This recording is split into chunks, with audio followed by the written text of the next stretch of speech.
Hello, I'm Ernie Mata, and this is my solar system presentation. Here, we have the planets that make up our solar system. 8 planets, and one example of a microplanet or dwarf planet named Pluto.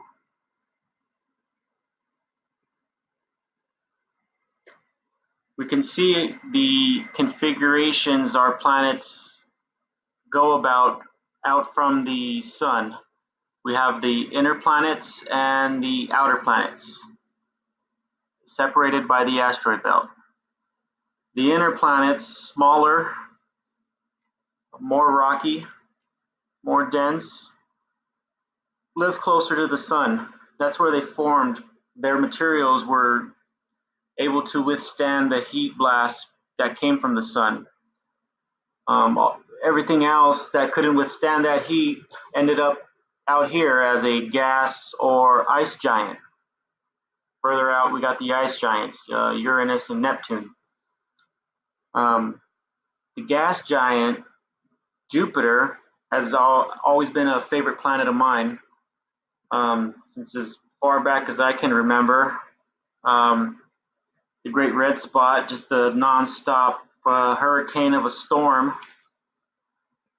Um, Galileo here watched Jupiter closely with his own invention of the telescope, which he aimed at the cosmos and studied all the bodies out there, which brought him to the conclusion of siding with Copernicus's heliocentric system, which Galileo got life in prison for trying to put that out there.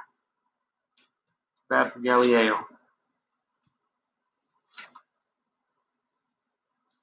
The size of our solar system is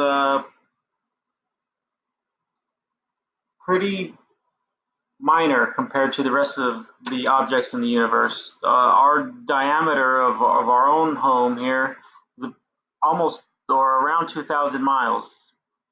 From the Earth to the Sun, that's 93 million miles, or one astronomical unit. Um, there are red giants, stars that are referred to as red giants, like Antares here, which, if it sat in the place of the sun, would definitely engulf all of its inner planets, almost reaching out to Jupiter's orbit. So that's pretty massive, which leaves us as just a speck in the universe. Um, Now, the materials that were able to withstand the heat of the inner planets are made up of a more solid metal cores with rocky mantles and crusts. The the outer planets that couldn't take the heat, that liked the cold, ended up with rocky and icy cores with gaseous atmospheres. They were able to hold their gas instead of being blown away by heat. Venus was the planet that fascinated me the most this time around. It being so similar in size to Earth and its next door neighbor, that I kind of see it as maybe it's a window into Earth's future. If the sun were to get any hotter, it might just blow everything off of the surface, and we would end up looking like Venus. Venus being so hot, it's kind of hard to get down there and study it. So, which still leaves it a mystery to NASA, as one NASA scientist said.